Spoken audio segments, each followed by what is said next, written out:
Ooh, TGI Fridays. It's always Friday at TGIF, and the food is always fantastic. Can't beat it. We are at TGI Fridays on Veterans, right across from the Lakeside Mall, close to Severn and Causeway. Ken Berthelot, along with Rene Nadeau. Welcome to the Prep Recruiting Insider, and this is St. Charles Catholic Day. But before we talk to Coach Frank Monica and some of the comments, we've got to talk about recruiting, because Rene Nadeau, our recruiting guru, with the playoffs going on in high school football, we haven't had a chance to really talk about the top 25 list, and there's been some things happening. You've been watching some players closely. There's been some movement. This is a hotbed of talent. In 2013 and 2014, this is why all the recruiters come to the metro area and surrounding area. There's so much talent here, and a lot of big schools. It's not just the Division II schools. A lot of big major schools, BCS schools, are coming to the metro area to recruit players for 2013, 2014, and beyond. There's a lot of talent here. Let's take a look at who they're recruiting on Rene Nadeau's top 25 list. And we'll start with number 25 and work our way backwards. This is Cochran Winthrop. And he's going to ULL, 6'6", 270. We had him on a few weeks ago. He can carry a few more pounds. A good basketball player, has great feet, a 3-year starter in basketball, has a good punch, good knee bend, and as we said, he can add about 30 pounds. To Quinlan Carroll out of Belle Chase County, 4'6", 40. He's heading to Tulane, only 17 years old. He's got a great motor. You can see him right here. He really does a great job chasing the play down and finding the ball quickly, very versatile. In track, he's a javelin thrower, so he's a good overall athlete. He's 4th in the region in the shot put. He can play tight end, linebacker, or defensive end, has great skills. And you see him right here, chasing down a play. Wow. And that's a 6'2", 220-pounder from Belle Chase High School. Moving along, we've got Kevin Spears from Holy Cross. And this guy's really jumped off the charts. He is being looked at by ULL, San Diego State, Northern Colorado. Tulane and Grambling are very interested in a 6'3", 190-pounder, 4.55 speed. He had 61 grabs, over 1,000 yards and 11 touchdowns. He catches the ball away from his body, which I really like, and he's not afraid to block. He's a very willing blocker. Only his 2nd year playing football. He's amazing. Number 22, Eric Thomas from John Curtis. You know, how many times do you hear a player say, tone it down on practice, he's hitting too hard? He's a Sam Mills kind of guy, 5'10", 225, missed the state championship because of an injury, but he's headed to Tulane.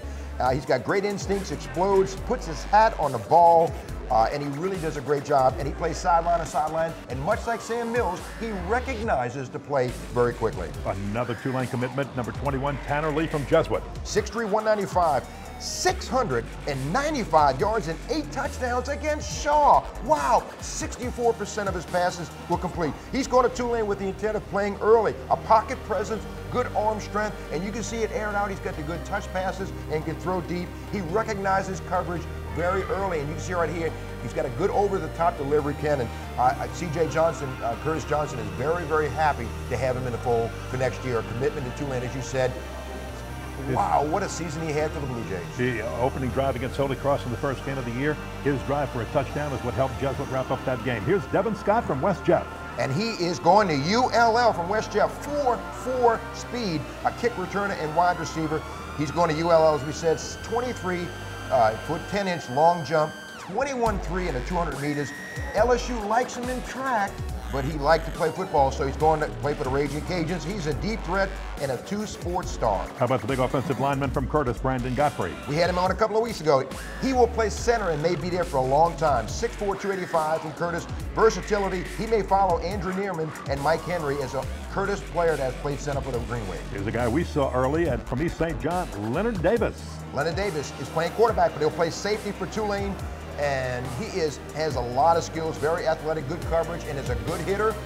You see him right here playing quarterback, number 7. But wow, can he play 5'10", 185, and I think he'll play free or strong safety for Coach Johnson. Yeah, he could play anywhere. He was just the best athlete on that team, and they put him at quarterback because they needed him there. Wow, what a player. Number 17 from O. Perry Walker is Corey Smith. Corey Smith, 6'6", some say 6'7", 250, but he runs a 4.840 with a 32-inch vertical. He's headed to Tulane. Very hard worker, great work ethic, and of course with that size, you play basketball. Excellent rebounder, and he has great pass rush skills. And yet another Curtis player, number 16, Richard Allen. Again, going to Tulane. Curtis Johnson has done a good job throwing a rope around the metro area as a kick return and wide receiver, a kick return and cornerback, I should say. He's going to Tulane. 4.0 GPA. He recognizes very well. From the state championship game here. And he's had 8 interceptions on the season, Ken. He's done a great job. Explosive, 6'4" in the 55 meters and a 4x100 relay. He's a big hitter, not 5'10", 178, not big, but he makes the most of his skills. And you see him coming up with a big play right here in the state championship game. And how big that was. Number 15 on the list, Kenneth, Santa Marina, McDonough 35, just committing to Tulane. And that's a big get. You know, he's been a starter since 8th grade for McDonough 35 when he was 6'4", 275. He can run, he needs to work on his technique, but you can't teach 6'6", 335. You're not kidding. Draper Riley from West Jeff is number 14 on the list. I love this guy. He's going to Southern Mississippi, can play defensive end or tight end, a 2-year starter in basketball. He can play defensive end and drop in as a pass rusher as well. Or he can spread out as a wide receiver, 6'4", 245, 4'8", 540 from West Jefferson, Draper Riley. Rene, number 13 on the list. We called his name so many times, I thought that was your middle name when we broadcast Curtis games this year. Duke Riley, the linebacker from John Curtis. Hasn't the sideways going, but LSU, Ole Miss, Tulane, ULL, TCU, keep an eye on. Arizona, Cincinnati, San Diego State, Houston, and Colorado are his suitors. Great range, needs to get a little stronger and bigger, but excellent hips as a pass defender and a great athlete. He was a discus and hurdles performer in the state track meet, 6'1", 205. Stephen Carter, Rummel, number 12. Watch this footage too from the state championship game in just a moment. Keep an eye on this guy, 6'3", 235, can play H-back, tight end, or fullback. LSU has offered him as a gray shirt. ULL likes him, Southern Mississippi, and Tulane along with FIU. He is a dominating blocker. Good hands, good runs a good route, and is also, again, a good basketball player. You see a guy, number 80 right there, 6'3", 235, picking up and laying it down. He liked to go to the same school as his quarterback, and we'll talk about that in a second right there, Damian Williams. But Stephen Carter is going to make an outstanding player for someone. Well, wouldn't that be special to see Carter and Damian Williams play together? Williams, number 11 on the list, the quarterback from Rummel who led them to a state championship, and you'll see that action from that game in just a moment. And Damian Williams can, you know, the thing is, he didn't attend any camps, and that kind of hurts a player's status as Stephen Carter. But Damian Williams, 6'1", 215, Memphis, FIU, LSU has come on late along with Tulane and Southern Mississippi and UCF. Great leadership skills, a 4-year starter, good mechanics, decisions. He can throw the deep throws or the touch passes. Damian Williams, I'll tell you, he's just so mature as a player. I mean, when you look at him, you think of a man. I mean, he looks like sometimes he's got the maturity of a junior or a senior in college right now. Well, Ken, when you played in 4 years in the Catholic League as a starter, you know, you get a lot of experience.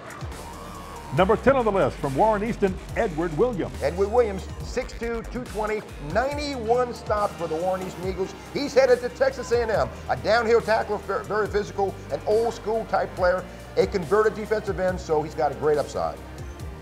Number 9 on the list, Carlos Henderson from McDonough 35, the Ron Eagles. Love this guy. 3 kick returns for touchdowns, headed to Utah, a game changer, a Warwick Dunn kind of runner because you can't get a good shot at him. 5'11", 175, 4'3", 540. He can play wide receiver, running back, cornerback, or kick returner. He's quite a get for the Utah Utes. Well, he certainly is. Goodness gracious. Wow, look at that speed. He just pulls away an extra gear. Can catch the ball.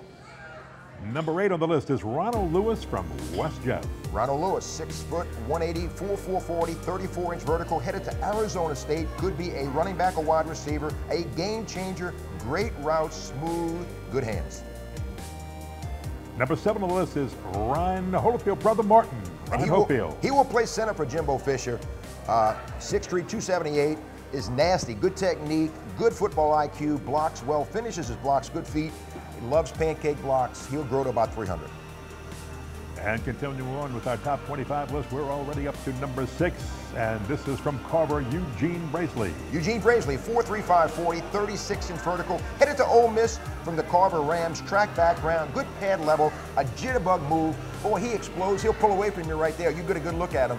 He is going to make Ole Miss a great running back prospect. May play as a freshman. Look at that catch. He's got good hands, Ken, and he shifts. He's at full speed in his second step. You know, in an area where we've had a lot of good tight ends, he was probably one of the best in high school, and you're right, he's going to make just with his hands, a good receiver, good running back, whoever the Ole Miss is going to use him here. Braisley is going to be a good one.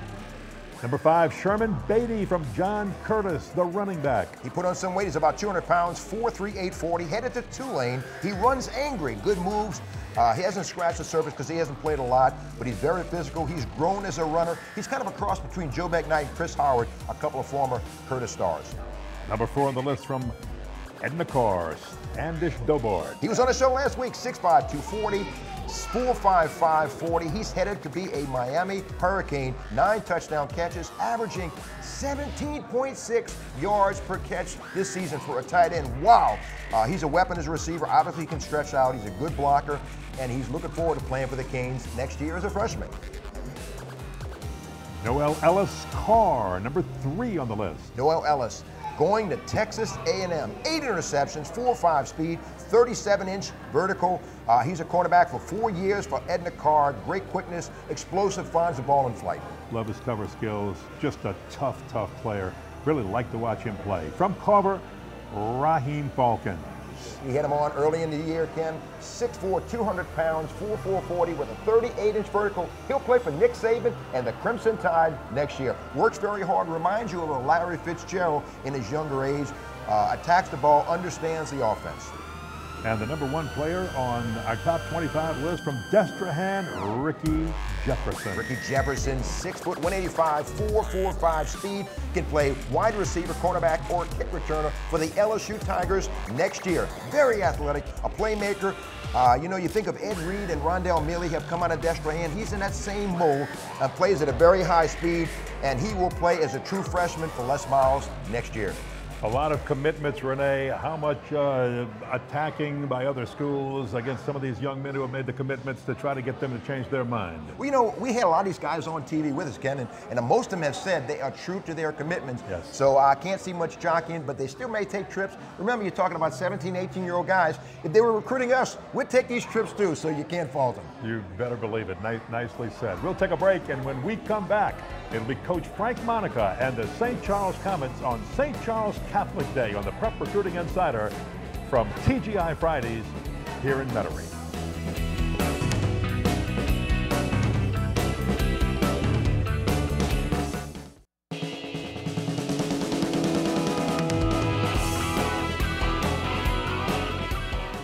Welcome back to the Prep Recruiting Insider. Ken Brusselot along with Rene Nadeau. We are at TGI Fridays right here on Veterans across from the Lakeside Mall, and this is St. Charles Catholic's Day. We've got players from the Comets team and their coach, popular coach, Frank Monica. And Frank, thanks for being with us. What a fabulous year. After winning the state championship last year, you come back and take it all the way to the quarterfinals before you lose to Notre Dame of Crowley, and just capped another good year, considering that you did this in a year when Hurricane Isaac ravaged your team. You still today, as we sit on this show, have players that are not back in their homes yet.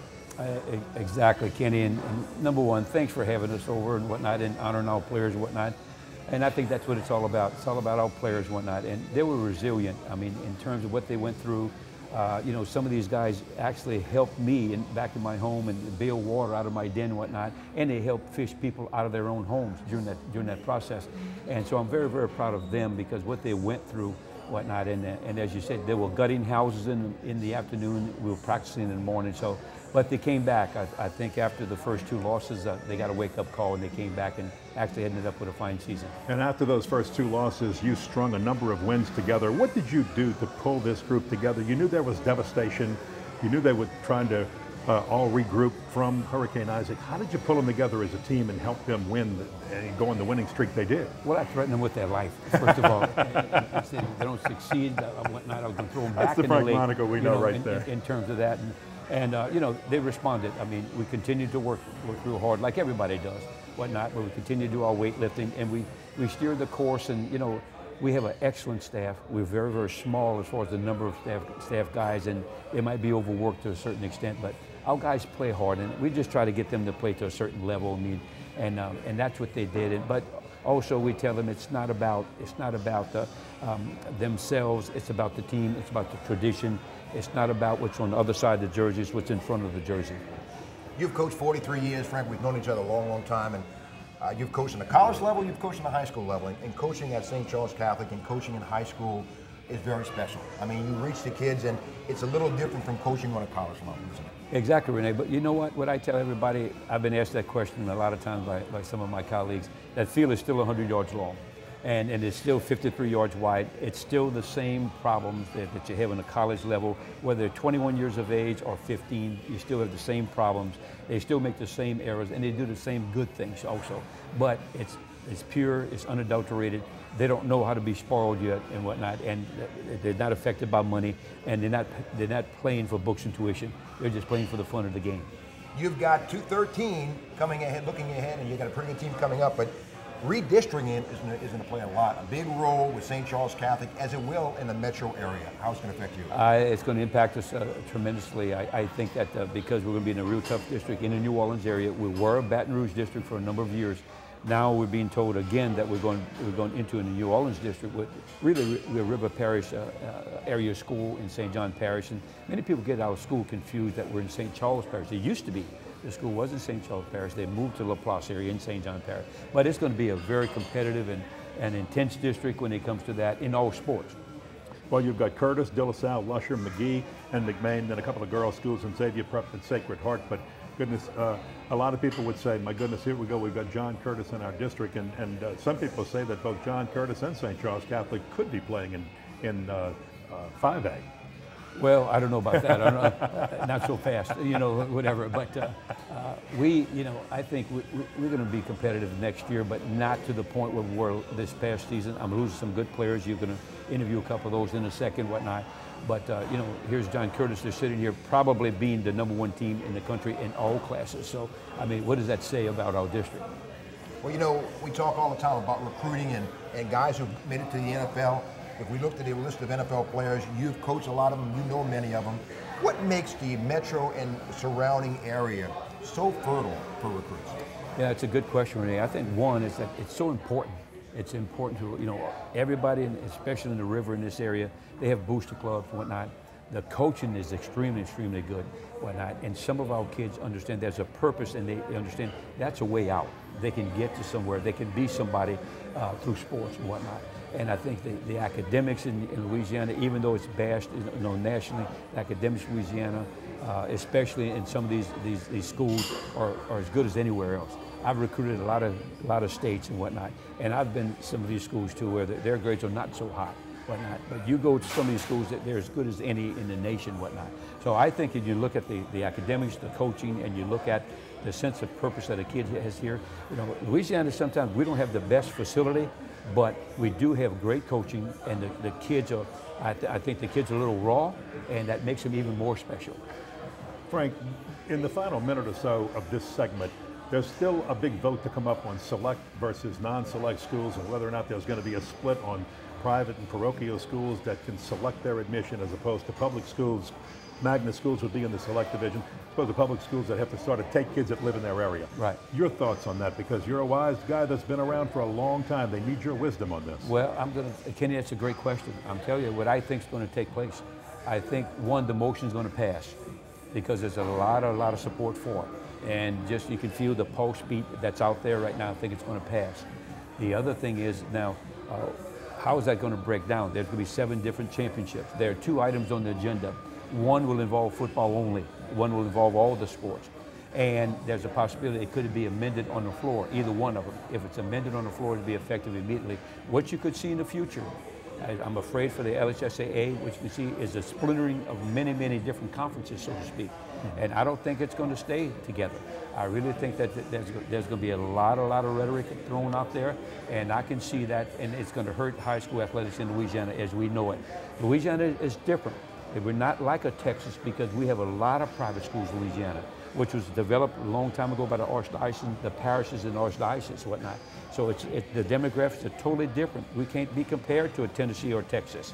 That's what the state has to understand.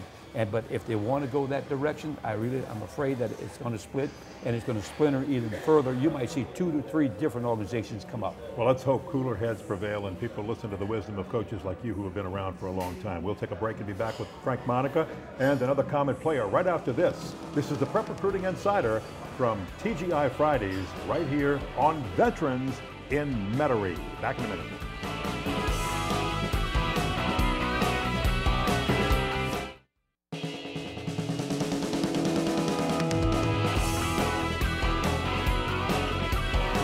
Welcome back to the Prep Recruiting Insider. Ken Berthelot and Rene Nadeau, and this is St. Charles Catholic's Day. And joining Coach Frank Monica on this segment of the show is linebacker Luke Jackson, who is a commitment to Tulane. And Luke, first of all, thanks for being on the show with us. Thank and you. Congratulations on a fine year. You played on a state championship team, and the year that went, a team this year that went deep into the playoffs before losing to Notre Dame. But I think more impressive was the fact that you guys were faced with the heaviest of odds with Hurricane Isaac earlier in the year. And at one point, you're trying to play football, go to school, and bail water out of Coach Frank Monica's den so that he can get his house back in order. You're actually helping bail water out of there and rip tiles up and take flooring out. Yet somehow you guys come together. This team comes together. You reel off a number of wins in a row and then go deep into the playoffs. How did you do that? How did you come together as a team, and how did the coaches help bring you together as a team? I think actually like the hurricane made us like closer, like more of a family. Because I mean, we actually went around helping each other after practice instead of like going home and just like sitting home like we normally do. And then I mean, it just helped us know each other a little more, and then I guess care for each other. And I mean, then we just started playing football once we got back into being like a normal situation.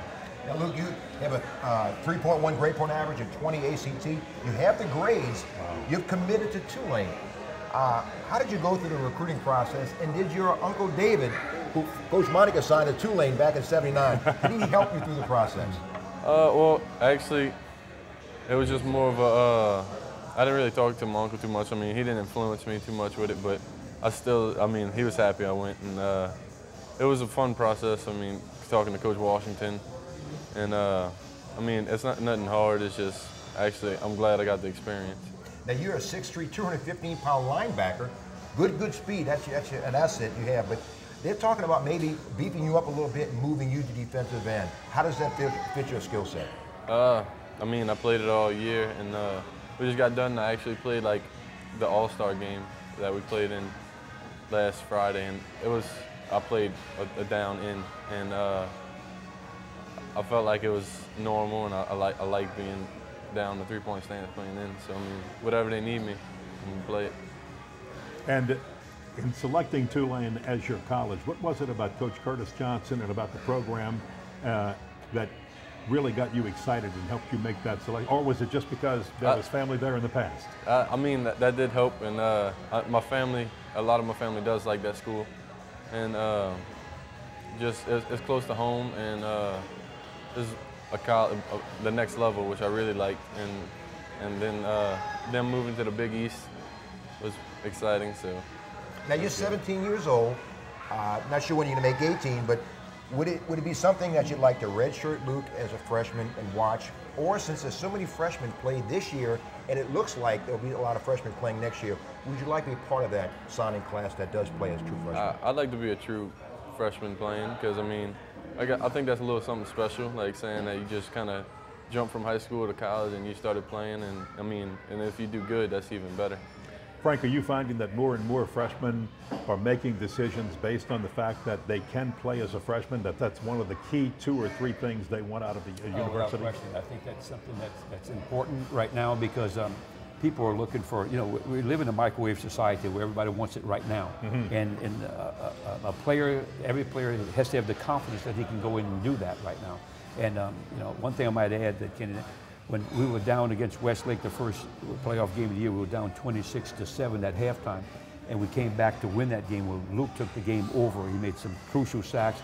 I think he had 13.5 sacks on the year. I mean, that's incredible when you think about that. In the NFL, I mean, that's worth a lot of money, in terms of that. But, and the last game of the year, we were down against E.D. White, and when Taylor had gotten hurt, he was the biggest guy we had on defense. We had got hurt. Luke picked up that slack for us and did an incredible job. Now we got about a minute left, but kind of you talked about what he can do. What is his skill set at the next level, and what do you feel like, can he just rush the passer, or can he drop in coverage? He can do both. In fact, we took him from the inside linebacker position and we put him at the defensive end position. Why? Because we wanted a hat on him every time. When you're at the linebacker position, you just drop in a zone or something, or you cover him in out of back. I wanted somebody to have to block him every time, because whether it's an offensive tackle or a back, that would be a mismatch. And I think he's quick enough, he's got good hands, he's very, very strong. I think the best football is in front of Luke in terms of that. I think he's got great potential. He's going to be 250 one day, and he'll be a 4.6 guy. He's got a chance to play if he takes care of himself, works hard. He got a chance to play on the next level, if he works at it. Luke, best of luck to you at Tulane. Thanks for being with us. Coach Frank Monica, thank you for being with us. We're going to visit with a couple of your players on the next segment, but we know you're going to be competitive again next year. Just congratulations on the fine job you've done building that St. Charles. Guys, thank you for having us. Thanks for all the accolades there and whatnot, and just keep the Christmas presents coming. They're on their way. Thank you so much. Back in just a moment with a couple of Comet players you'll want to hear from.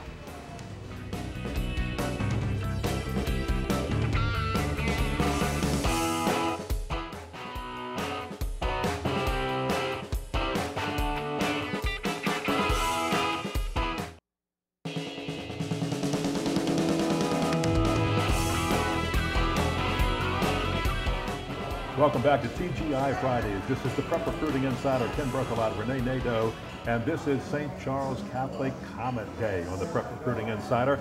And our player guest on this segment of the show is defensive tackle Taylor Cochran and wide receiver and free safety Garrett Lubin. And we're happy to have you. And guys, first of all, congratulations on a great year. And congratulations on pulling this team together again from a team that was really ravaged by Hurricane Isaac earlier. And we're going to talk more about the recruiting aspect, but I'm going to ask you the same thing we asked Frank Monica and Luke Jackson on the last segment.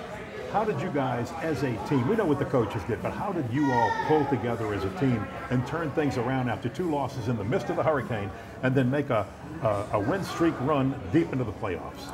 Well, the hard part about it was whenever they had the hurricane, everybody was at their houses because the place was flooded. And it took a lot of inner strength and a lot of, like, I don't know how to call it, but we all came together as like a family. And we didn't go home after practice and chill.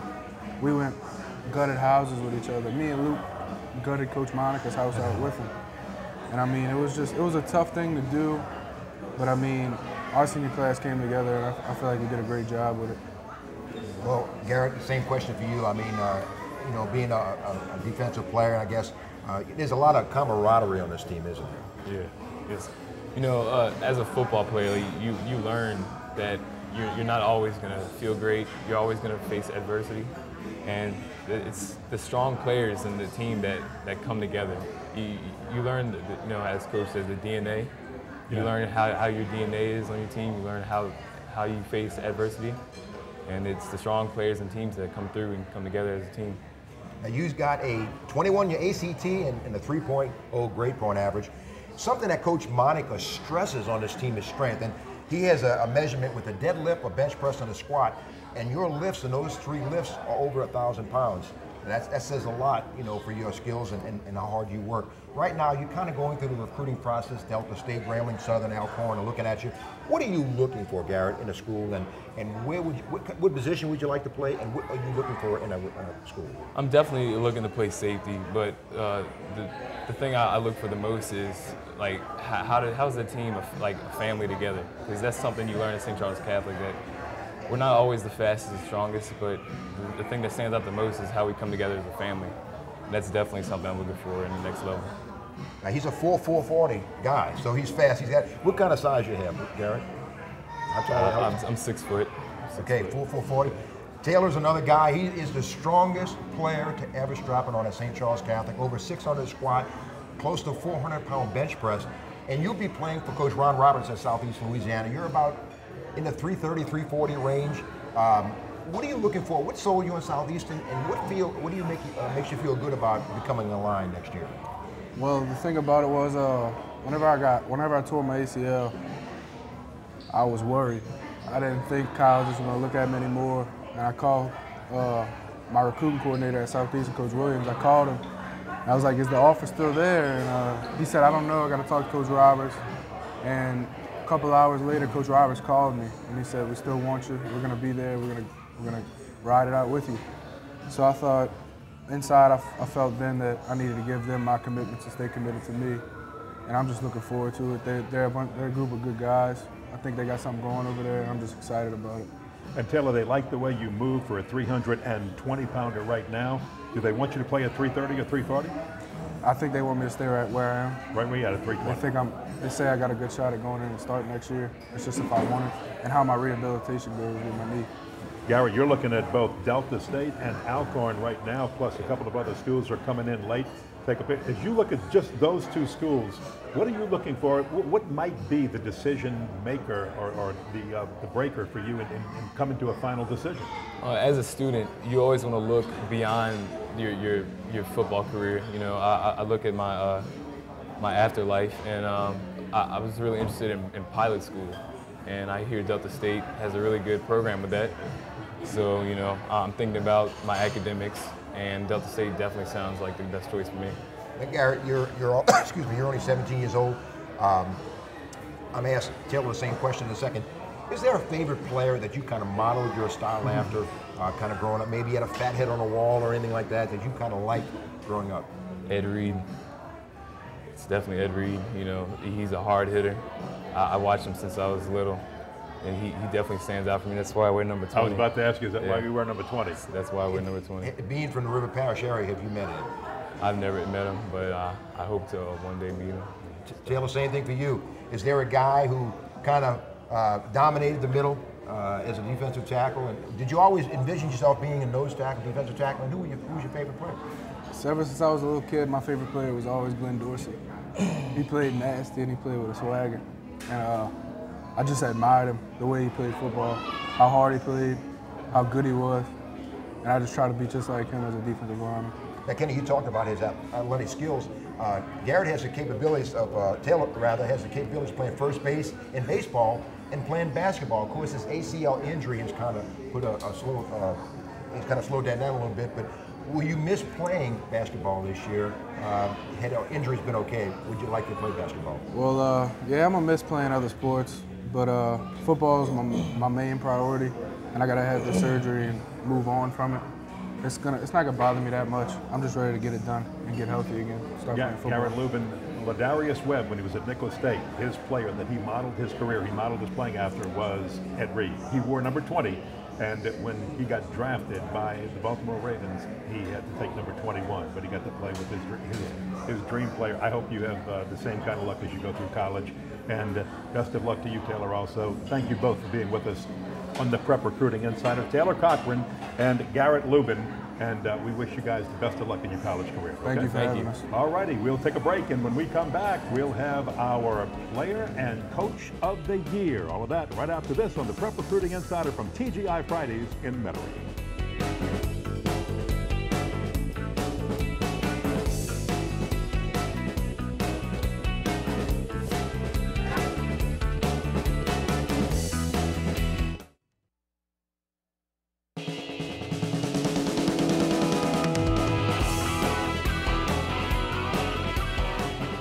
Welcome back to TGI Fridays, where it's always Friday, Prep Recruiting Insider, and it's time to pick the Prep Recruiting Insider Player and Coach of the Year. And Rene, let's start with our Player of the Year, because there was one young man that if he wasn't on this team, I'm not sure they would have had the success and marched all the way to a state championship, and that is Speedy Knoll of Edna-Carr. You know, there were some great players on this team this year in the metro area, but without a doubt, Speedy Knoll really willed his Edna-Carr team as a quarterback and as an athlete to help them win their first state title since 1993. And he's only a junior, so he'll be back for his senior year in 2013. What a future he has. And he had all the numbers. Statistically, you can see what he did right there on the screen, but it was what he didn't do statistically. It's what he did to lead this team after getting hurt a year ago in the state championship game. They come back, pull this team together, and they beat a good Neville team for the state championship. 50 touchdowns. Can you figure he was marked by the defense? They had to know where it was. He was spied on by a lot of defenses to keep him from doing what he did. Still had over 1,300 yards rushing and almost 2,400 yards passing. What a great job he did. He will be a slot receiver on the next level. Coach of the year, a lot tougher to pick because there were 3 coaches who did so well in their respective classifications that after thinking about it for a while, we have decided to split the Coach of the Year 3 ways. And you better believe it. Jay Roth of Rummel, first state championship in 49 years rather. Jabbar Jalouk at Carr for doing exactly what we just talked about with Speedy Nolan. J.T. Curtis expected to do well with one of his all-time better teams, and he did it under all that pressure, ranked #1 in the nation for much of the year. What more could you ask of these 3 men? You know, and you couldn't have said it better, Ken. And you know, Jay Roth winning the first state title in Rummel history, and a storied history. J.T. Curtis is 25th state championship. I don't think people realize how difficult that is. And Jabbar Jalouk, what a great job he did with the team. You know, you got to have talent, but you got to know how to coach it. And he beat a great Neville team that was ranked #1 in the state. Edna Carr was #2. Jabbar Jalouk, and you'll hear from him next year as well. All these teams will be back in the thick of things in 2013. They are our Max Home New Bath players and coaches of the year, and we congratulate them. And I want to remind you about Max Home in New Bath. Boy, owner Larry Kloss and marketing director Frank Amos, who have both been on this set with us, remind you to visit their website because there is no better gift right now. If you're a parent of a high schooler watching this and you've got an elderly parent moving in or moving out, take a good look at this and take a look at this for yourself. There's no better way to relax than in a new bath, bathtub, or shower. And then all the Max Home products for your replacement windows for your home. And you can find all of this not only in their showroom at 5400 Pepsi Boulevard, but also online at newbathnow.com. And if you look at the upper right-hand corner, you'll see you can register for the $25,000 makeover. Renee and I have registered a lot, but we can't win. We're just doing it for the fun because, hey, we're representing them on the air here. Register to win at www.newbathnow.com. And if you go and register, you got a chance to get a good discount on the installation of your new bath or shower. Thank you, New Bath and Max Home, for sponsoring our Coaches and Player of the Week. We'll be back with our legend, Gary Barbaro from East Jeff and Nicholls State, right after this on TGI Fridays Prep Recruiting Insider.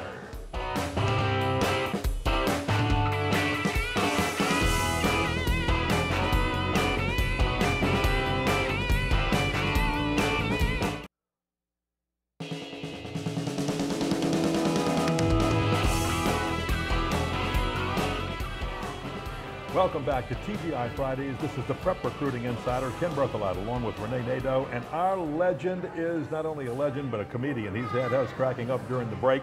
And he is former East Jefferson, Nicholls State, and Kansas City Chiefs star Gary Barbaro. And Gary, first of all, congratulations on a great career, and thanks for being with us on the show. My pleasure, Ken. Thank you for having me. Let's start off with East Jefferson. You played at East Jefferson, but you only played 1 year of football before going to Nicholls State. Why? Basically, I was in the band for all my, starting in 5th grade, I started playing the trombone and played music all the way through my senior year. I was in the marching band, the stage band, the concert band.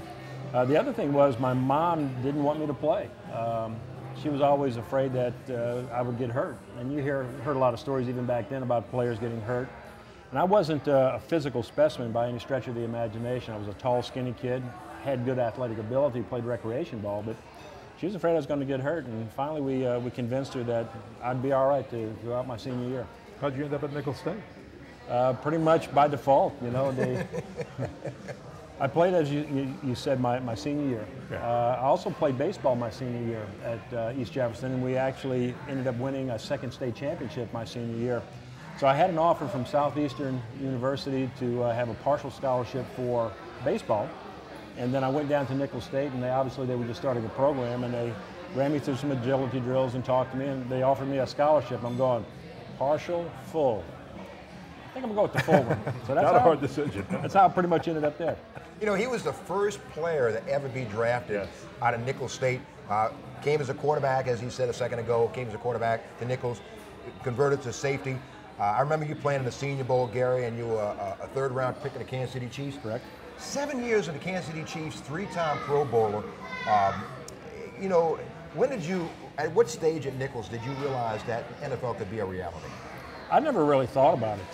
That was never one of my goals coming up to be a professional football player. I went to Nicholls State, obviously on an athletic scholarship, and hoped to get a degree further down the road. Even my junior and senior year when they moved me to cornerback, and I had decent statistics and some success there, I never really thought that professional football was my career. We had a punter at the time, a gentleman named Terry McGee, who was a punter from Bogalusa. Unfortunately, passed away a few years ago.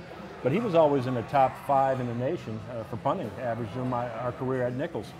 So when the scouts started coming around, I thought they were just looking at Terry McGee, and me being a senior at the same time, figured they were just looking at game film, but never really thought much about it until actually somebody said, you know what, we might be looking at you in the draft. 101 games played in the NFL, 39 career interceptions, but none bigger than an NFL record against the Seattle Seahawks in 1977 against Jim Zorn, and that had to be a big moment for you. Still an NFL record. It was. It was still a record for the Chiefs. Yeah, we're showing it right now, and I guess he wished he hadn't thrown that one. And we had worked on this play during the course of the week, and I actually picked up the strong safety's man there because he was supposed to have him in coverage. I was supposed to have the back in the backfield. Well, the whole week the strong safety kept taking the run bite, and I just kind of hung back and picked him up, and I couldn't believe that Zorn actually threw that pass. But if you saw that run right there, it looked like that goal line was backing up. It looked like I was dragging a piano, an anchor, you name it. It was cold that day. My lungs were on fire when I got to the other end. 102 yards, NFL record, and 39 interceptions in that time.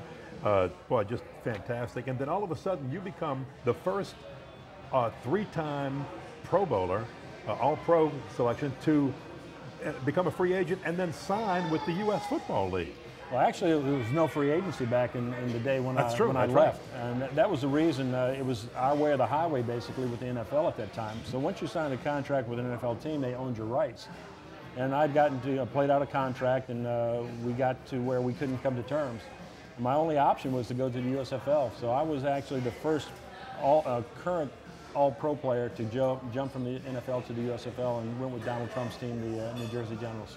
You had a lot of players that played in the USFL and went to the NFL. Jim Kelly, Bobby Hebert, Jim Moore, coach there, Reggie White. But, the Generals kind of really put together a team with Herschel. Talk about some of the players that came with you to New Jersey USFL. Well, obviously, Herschel Walker was the biggest name in the USFL. He made that jump the year before coming out of college. And tremendous person. As far as wonderful people and just an all-around great guy, you couldn't ask for a better guy. But we also had Brian Sipe, who came over from Cleveland. We had a couple of players, Jim LeClaire, who came over from the 49ers, he on the tail end of his career. So we had a number of ball players that actually came in, and we had a real good team in '84, the only year I played with them. Unfortunately, we lost to Jim Moore's team, the Philadelphia Stars, in our first playoff game. But it was a great experience. I wouldn't trade it for anything, and it was a situation where I had no leverage with the NFL other than the fact that it's either my way or the highway, and I opted to take the USFL, which was a good deal for me. You got to tell Ken about when your phone rings in Metairie and Donald Trump is on the other end. I loves telling this story. It's a great story, and I'm always a skeptic. And the phone rings. It's right around Christmas time, and I had already signed with the Generals. And my phone rings, and I pick up, and I say hello, obviously. And the voice on the other end goes, Gary, this is Donald Trump. I just want to call, wish you and your family a Merry Christmas. I'm going, who is this real? He goes, no, really, it's Donald Trump. I said, oh, well, thank you, Mr. Trump. I appreciate it. But yeah, I figured somebody like Warren Bankston trying to pull a prank on me, because Warren has been known to do that. Yeah, he has. Do you feel special in that maybe you played a role in bringing free agency into the National Football League? Because when you guys signed, especially you as the first All-Pro to sign, when you signed with the U.S. Football League, that legitimized that league. Well, I was just trying to get out of a situation that I thought was unfair. I wasn't trying to be any type of pioneer or lead the pack. I'm glad that has actually happened. Unfortunately, It didn't happen fast enough for me, but you hear that a know, lot. if I was a part of that to help improve things and make it easier for guys now, so be it. Who are some of the guys that you play with in your 7 years with the Chiefs, quarterbacks and wide receivers, that when you knew you were facing these guys, you had to pick it up a little bit? Who are some of the special players? Well, I played in the AFC West, which at the time was one of the dominant divisions in the NFL. You had Ken Stabler, Cliff Branch, you know, out with Oakland, Biletnikoff, obviously, Dave Casper, always tough. San Diego, you had Dan Fouts, Wes Chandler was out there, John Jefferson, Kellen Winslow, Charlie Joyner. You know, it's like a who's who was out there. You know, Bradshaw was with Pittsburgh with Stallworth and Swan, and it was just, you know, every week was just a list of who's who. It ended up a lot of those guys being in the Hall of Fame. We've got about 1 minute left. Tell people what you do now. I like to call it the NFL sideline police, but it's probably one of the most fun jobs you can have if you're not out there suited up on the field, huh? It's not bad. It actually got me back involved with the NFL after being out of it for a while.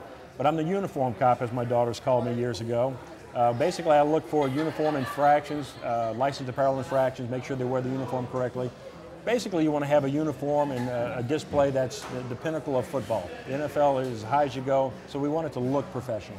A warning and then a fine, right? Well, what we do is, the concept is there are 32 inspectors. We get with the teams before the game and let them know when they're in a violation. So we advise them and keep them out of trouble. If they don't listen to us, then a fine could be levied. Congratulations, Gary Barbaro, on a great career. Thank you for visiting with Rene and I on the Legends segment of the Prep Recruiting Insider. My pleasure. Thank you very much. We'll do Merry it again, Christmas my friend. to y'all. We'll do it again. Thank you so much. We'll take a break and be back to wrap up this edition of the Prep Recruiting Insider right after this from TGI Fridays here in Metairie.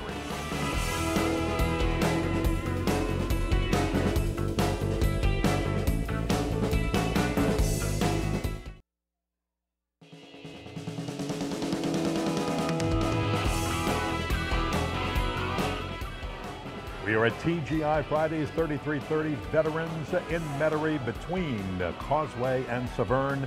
It's always Friday at TGI Fridays. The food is always fantastic. We invite you to come and enjoy great service, great food right here at TGI Fridays. And we also want to remind you that SportsNola.com, you will get the latest and best sports coverage anywhere in the New Orleans area, and you can also read Rene Nato's blog. As a matter of fact, Rene, I'm excited about your latest posting. You have chosen an all-pro team of undrafted players, and people are going to be surprised to find out that you don't have to be drafted to go all the way to the Hall of Fame. And there's a couple of Saints on there, so if you want to check it out, you'll find some recognizable names. This is all-time, not current, all-time free agents who made it to the Pro Bowl, made it to the Hall of Fame Pro Bowl players, great undrafted. And we also want to remind everybody, Rene, that we have a Prep Recruiting Insider Facebook page, and we'd like you to visit that, let you know who's on the current week, when you can watch the program, where you can see it. And if you call that guy on the left at home, he'll tell you how to win that $25,000 makeover, home makeover at New Bath Maxone. But I'm not giving out your home number. Hey, great show. Can't wait till the next couple of weeks where we take a look more at some of these players who are all being recruited.